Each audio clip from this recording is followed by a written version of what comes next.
नमस्कार, prime debate में आपका स्वागत है। राजनीति के अपराधीकरण को लेकर बहस काफी लंबे समय से चली आ रही है। अक्सर देखा गया है कि कुछ राजनेताओं का अपराध से या फिर अपराधियों से किसी न किसी तरह का रिश्ता रहा है। इसका असर पूरी लोकतांत्रिक प्रणाली और प्रशासनिक तंत्र पर देखा गया है। ऐसे में सवाल उठता है कि क्या कभी राजनीति अपराध से मुक्त हो पाएगी और क्या हमारे राजनेता इसके लिए तैयार हैं? हिमाचल प्रदेश की दून विधानसभा सीट से नवनिर्वाचित विधायक रामकुमार चौधरी ने पुलिस के सामने सरेंडर कर दिया है। चौधरी पर पंचकुला के बहुचर्चित ज्योति हत्याकांड में शामिल होने का आरोप है, लेकिन पिछले कुछ दिनों में इस मामले में जिस कदर मोड़ आए उसने कई सवाल खड़े कर दिए। यहाँ तक कि पुलिस पर मामले में ढील बरतने का आरोप लगा, लेकिन इस पूरे प्रकरण ने एक हकीकत फिर सबके सामने लाकर रख दी है, राजनीति के आपराधीकरण की हकीकत। भले ही किसी पर आरोप लगने से वो दोषी करार नहीं हो जाता, लेकिन ये भी सच है कि कई राजनेताओं के खिलाफ अदालतों में चार्जशीट दायर हो चुकी है। फिर हम इंतजार करते हैं किसी के दोषी या बाइज्जत बरी होने का। तब तक पूरा सिस्टम पहले की ही तरह काम करता रहता है। कुल मिलाकर देखा जाए तो हम घटनाओं को अलग अलग करके आंकते रहते हैं। असल में ऐसा करते हुए हम एक पूरे रुझान या चलन को नजरअंदाज कर देते हैं। सवाल सबके मन में उठता है कि ये सब कब तक चलता रहेगा, और सवाल ये भी उठता है कि क्या भला राजनीति कभी अपराध से दूर रह सकती है? इसका जवाब ज्यादातर नाउम्मीदी में ही आता है। तो फिर ऐसा क्यों है? क्या हमारे सिस्टम में ही कहीं कमी है या फिर हम भी इसके दोषी हैं? क्या राजनीति और अपराध एक ही सिक्के के दो पहलू बनकर रह गए, या फिर कुछ एक राजनेताओं के कारण पूरी सियासी कौम बदनाम हो रही है? जानेंगे हमारे मेहमानों से। हमारे साथ स्टूडियो में मौजूद हैं ज्ञानचंद गुप्ता जी, जो भाजपा नेता हैं, वीके कपूर, जो हरियाणा के एडीजीपी रह चुके हैं, और प्रोफेसर एसएल शर्मा, जो कि एक समाजशास्त्री है। ज्ञानचंद जी, आपसे मैं शुरुआत करना चाहूंगी। आपको लगता है कि वाकई सियासत और अपराध का रिश्ता है? मानते हैं आप इस बात को? देखिए, हम सभी को एक तराजू में नहीं तोल सकते। सियासत का मतलब ये है कि जो सभी राजनीति में लोग हैं वो सभी उसके अंदर अपराधीकरण में उसमें आ जाते हैं। ऐसा नहीं है। हाँ, कुछ लोग जो राजनीति में हैं, अपराध करते हैं, वो सामने आते हैं। अपराध आज पूरे समाज के अंदर, हर क्षेत्र के अंदर बढ़ रहा है। उसका एक कारण है कि जिस प्रकार से विषमता बढ़ती जा रही है, जो एक अमीरी और गरीबी का अंतर बढ़ता जा रहा है, उसके कारण समाज के अंदर एक प्रतिस्पर्धा, कह लीजिए कि व्यक्ति को आगे बढ़ने की जो स्पर्धा है वो बाई हुक और क्रुक किसी भी तरीके से। ये तो आप अपराध का कारण बता रहे हैं। हाँ। ज्ञानचंद जी, मैं ये जानना चाहती हूँ कि जनप्रतिनिधियों पर सत्ता चलाने का काम होता है, देश को चलाते हैं वो। यहाँ अगर अपराध आता है तो फिर देश कैसे चलेगा? नहीं, देखिए, कुछ लोग की वजह से, कुछ लोगों के कारण पूरी राजनीतिक जो एक संस्था है या पूरी राजनीतिक व्यवस्था है वो बदनाम हो रही है। और उसके अंदर जो भी अपराधी हैं उनको जिस प्रकार का दंड जब तक वो नहीं मिलेगा, उनको आगे से उनके लिए कोई नसीहत नहीं मिलेगी। दंड जरूरी है। दंड जरूरी है। कपूर साहब, बहुत सारे मामलों से आप इन सब मामलों से निकल चुके हैं। आपको लगता है पुलिस पर दबाव रहता है इन मामलों में, अगर राजनेता से जुड़े हुए मामले? क्योंकि रामकुमार चौधरी का अगर हम मामला ले तो करीब 50 दिनों बाद आज जाकर उन्होंने आत्मसमर्पण किया है। अरेस्ट वारंट उनके खिलाफ आए हुए थे, लेकिन उसके बावजूद भगोड़ा करार दिया। उन पर इनाम कल हरियाणा सरकार ने घोषित किया था, लेकिन आज उन्होंने सरेंडर किया। पुलिस का और अपराधियों का तो एक बड़ा गहरा रिश्ता है। मैं अक्सर कहा करता हूँ, मैं मानता हूँ पुलिस का, अपराधियों का, अंडरवर्ल्ड पॉलिटिशियंस का।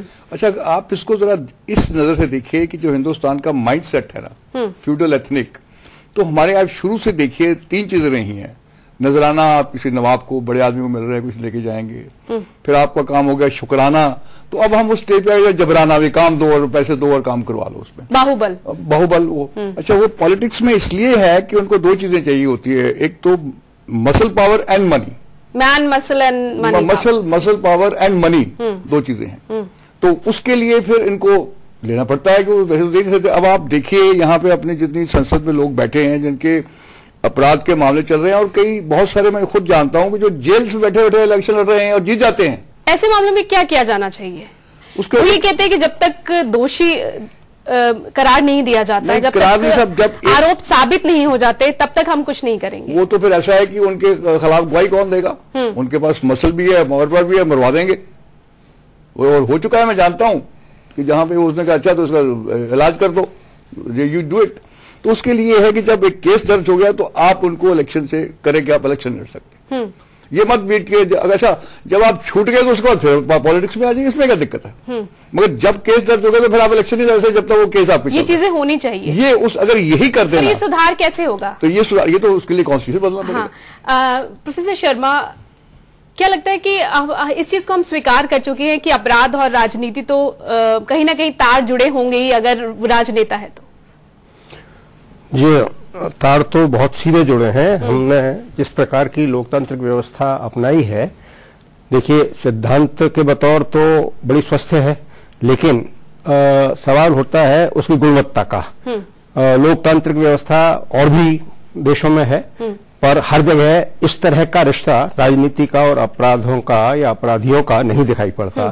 तो इसकी जड़ में जाना पड़ेगा। इसकी जड़ है हमारी जो लोकतांत्रिक व्यवस्था की गुणवत्ता है, वो कहीं बहुत कमजोर है।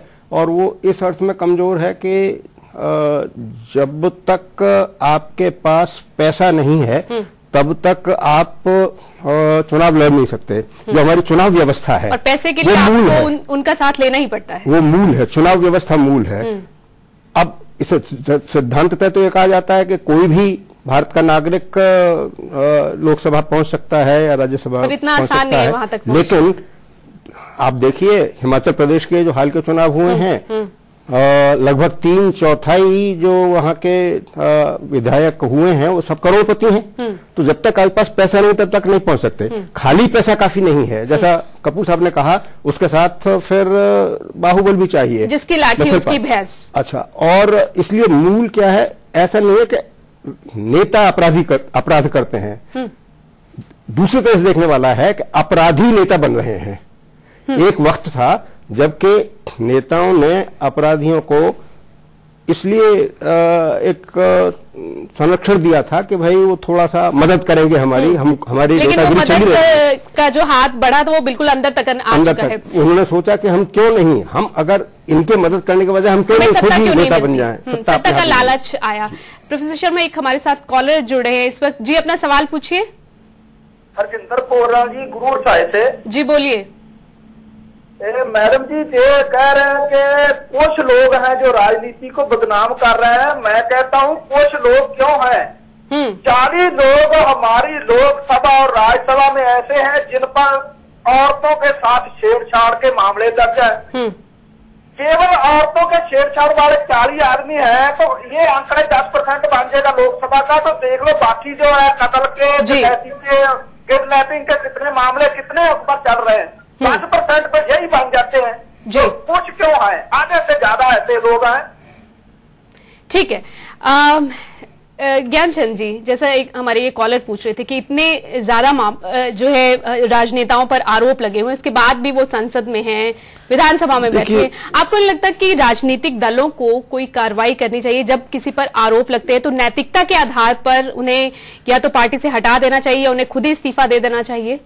नहीं, बिल्कुल इसमें सुधार की बहुत ज्यादा गुंजाइश है, चाहे वो पार्टी लेवल पर हो या जो हमारी व्यवस्था है जो उसके अंदर हो। अब आपने देखा होगा कि जो लोग अपराधी लोग हैं वो चुनाव लड़ते हैं जी। चुनाव लड़ने के बाद वो जीत करके आ जाते हैं। वोट कौन देता है उनको? बिल्कुल जनता ही चुन के लाती है, जनता चुन करके लाती है, जबकि जनता को पता होता है कि ये अपराधी है। उन सबके सामने उसने अपराध किए हैं। प्रोफेसर शर्मा, यहाँ किसकी गलती है? यहाँ सवाल यह है कि जनता के सामने विकल्प क्या है? विकल्प तो जो व्यवस्था है हमारी वो कुछ प्रकार की, जैसे मैं बताया कि वो सारी धन पर आधारित है।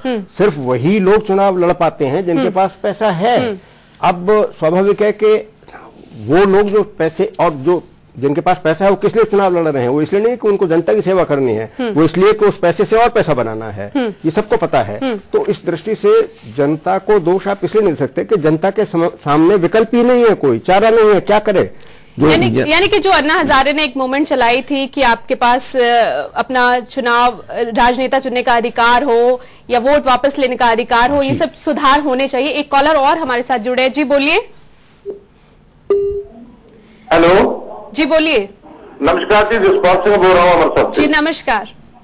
अच्छा, आपकी चर्चा से मैं एक कहना चाहता हूँ, डीजीपी साहब बैठे ने जी, आप सबसे पहले तो देखो भी पंजाब पुलिस या हरियाणा पुलिस जेडी भी पुलिस है उस पर इतना ज्यादा सियासी दबाव है कि वो ठीक तरह अपना काम कर ही नहीं सकते।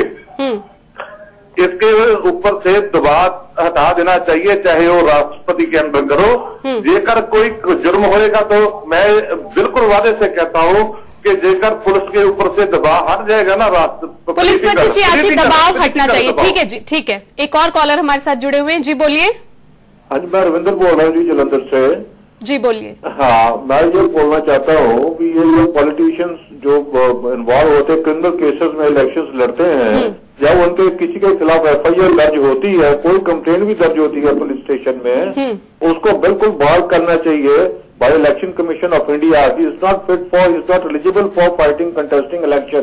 बिल्कुल ठीक है, ठीक है। ये हमारा ये व्यू पॉइंट मैं देना चाहता हूँ। शुक्रिया हमारे साथ जुड़ने के लिए। प्रोफेसर कपूर, एक दबाव की बात, एक बार हमारे कॉलर भी यही कह रहे हैं कि पुलिस पर दबाव होता है और सियासी दबाव से मुक्त होना चाहिए प्रशासनिक तंत्र। नहीं, मैं बिल्कुल ये कहता हूं, मैं तो कहता हूं कि पुलिस को जुडिशरी के अंडर कर देना चाहिए, क्योंकि पॉलिटिशियन का पुलिस के बिना काम चलता ही नहीं। और वो थाने में भी अपना आप देखिए ना, इससे ज्यादा क्या, क्योंकि वो थानेदार के गोली मार दी, जो अपनी लड़की को बचाने की कोशिश कर रहा था और एक इतने सीनियर अफसर की पिटाई कर दी। तो जब ये पुलिस का हाल हो जाएगा तो इनमें तो कुछ भी नहीं है। आज भी कुछ ऐसी खबर आई है। हाँ, मतलब सबसे बड़ी बात यह, क्योंकि ये जो पॉलिटिशियन है हमारा, ये खुद थाने लेवल का है। मैं आधे पॉलिटिशियन को जानता हूं जिनके केस दर्ज थे, रोज घूमते रहते थे, शराब में लिप्त थे, अफीम में लिप्त थे, सारी जगह लिप्त थे, तो वो आगे बीच में। तो फिर सुधार कैसे होगा? तो सुधार ये है कि आप पुलिस को इनसे निकाल दीजिए और इनके जूते लगाइए, अच्छी तरह से ठीक हो जाएंगे। ये पहले अंग्रेज के जमाने में क्या था, कोई इंटरव्यूनेंस नहीं थी। और आज से कुछ जब हमने लोगों ने नौकरी शुरू करी, कोई किसी एमएलए की जरूरत नहीं पड़ती थी, वो टाइम लेके आया करते थे।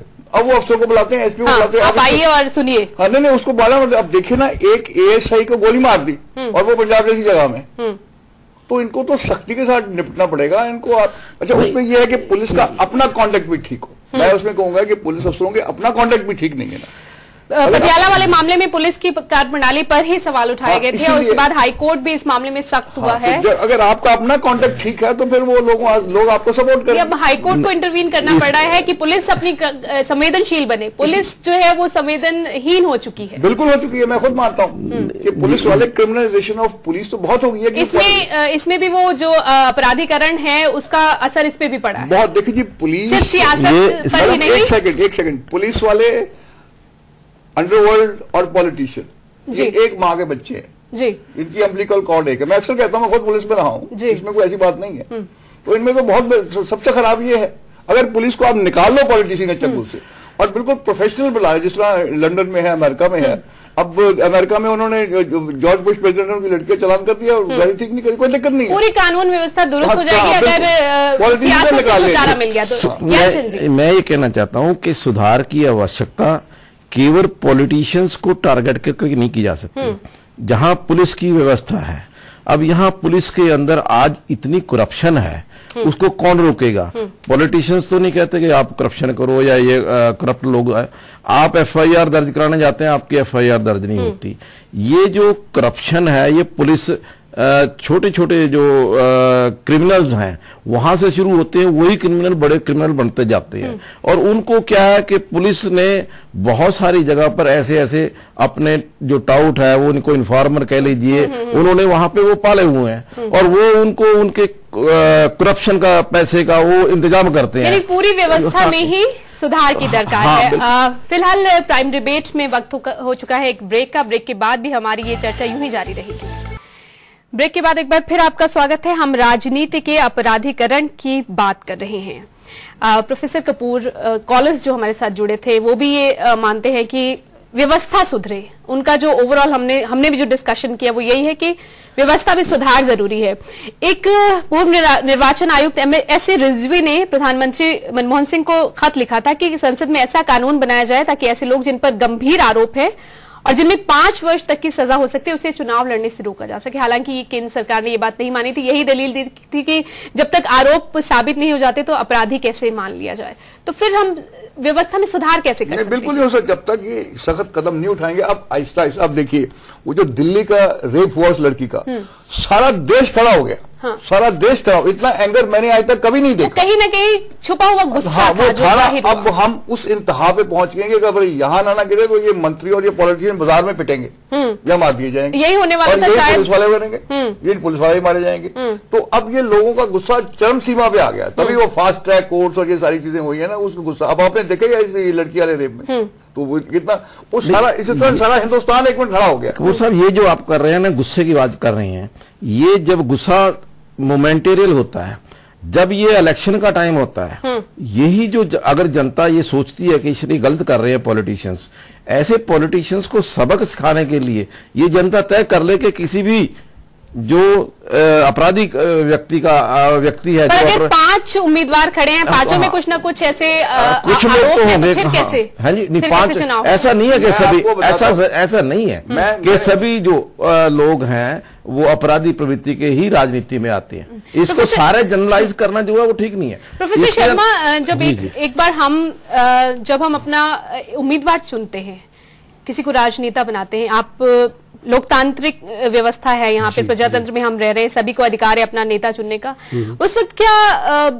आम जनता ये दिमाग में ये सोचती है कि इस पर आरोप लगे हैं, तो इतने अवेयरनेस होती है उस आम जनता जो कहीं कुछ पढ़ी लिखी भी है, कुछ कम पढ़ी लिखी है, कुछ बिल्कुल अनपढ़ है, तो वो सोच सकती है कि किसे वोट देना चाहिए? आपका सवाल का जवाब देने के पहले एक बात मैं ज्ञानचंद जी के बारे में कहना चाहता हूँ।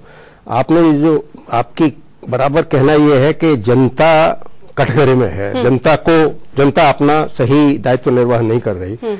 आपने एक बड़ी अच्छी बात कही थी शुरू में कि क्या राजनीतिक दलों का ये दायित्व नहीं बनता, क्या उनका ये फर्ज नहीं बनता कि जब इस तरह की बातें आती हैं तो वो अपने अंदर एक हाइजीन, पार्टी में हाइजीन लाएं, स्वच्छता लाएं, एक क्लीन इमेज की बात हो। तो कहीं ज्ञानचंद जी, स्वच्छ उम्मीदवार लेके आना ये राजनीतिक दलों का कर्तव्य है कि आप उन्हें टिकट ही ना दो जिस पर आरोप लगे हैं, तो फिर ऐसे क्यों नहीं होता?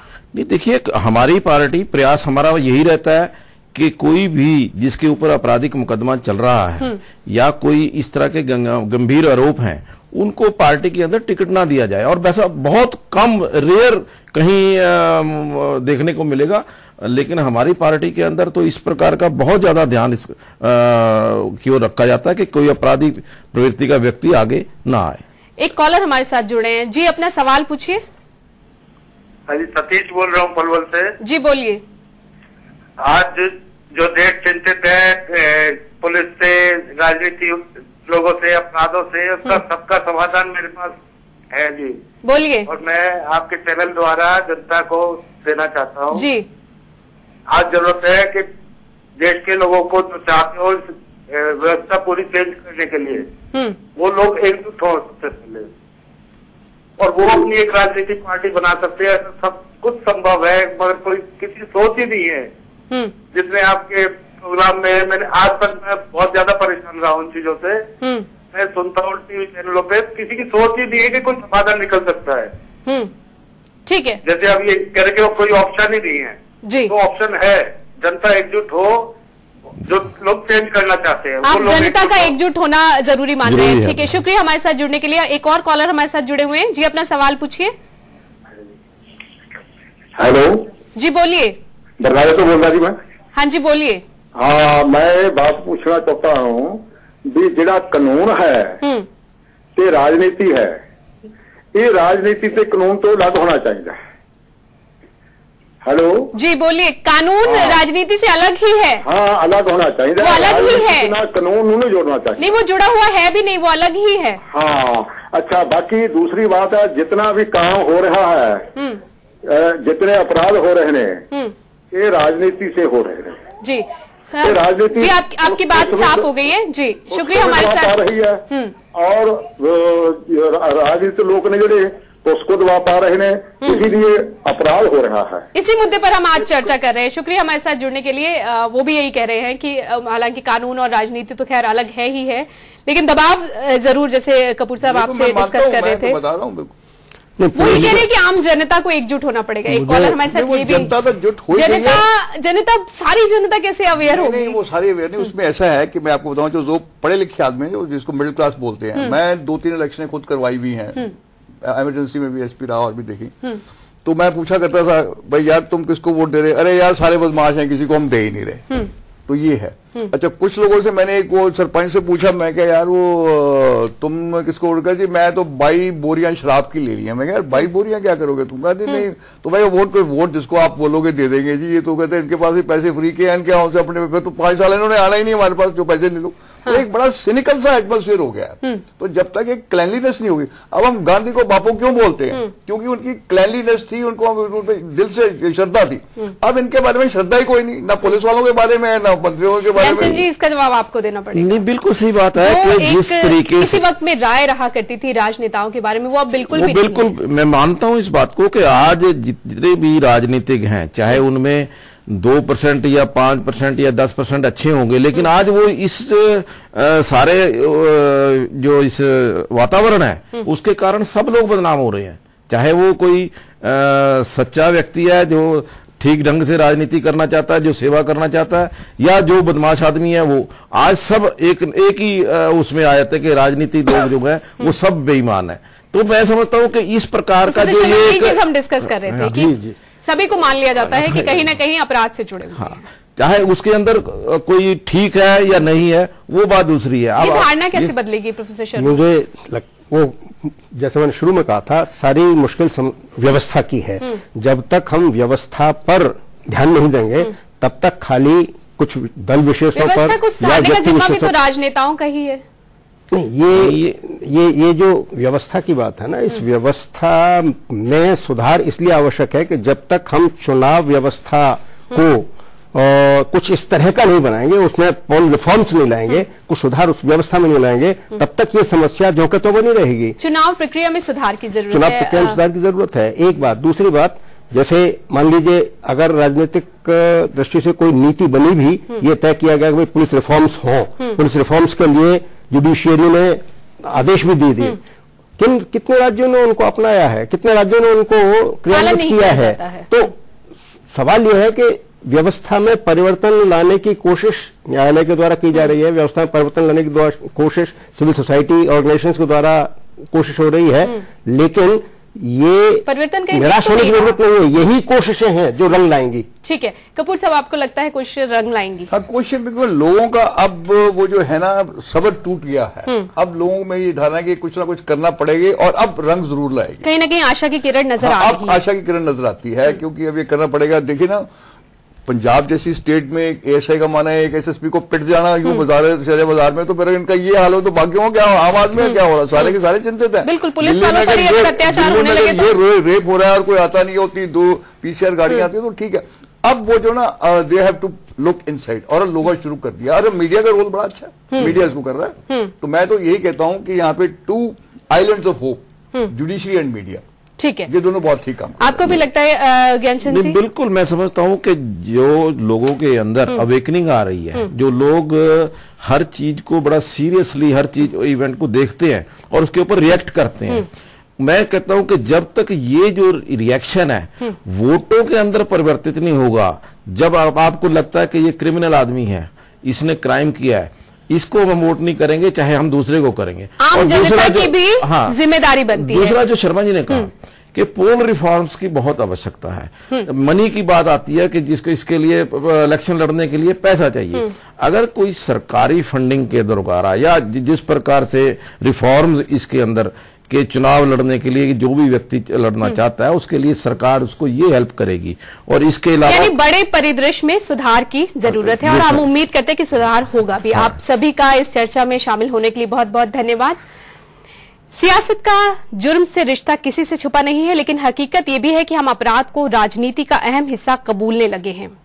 बात सिर्फ हत्या जैसे संगीन अपराधों की ही नहीं है, बात है उन छोटी छोटी बातों की जिसे कानून तो अपराध करार देता है, लेकिन हमारे लिए वो चलता है।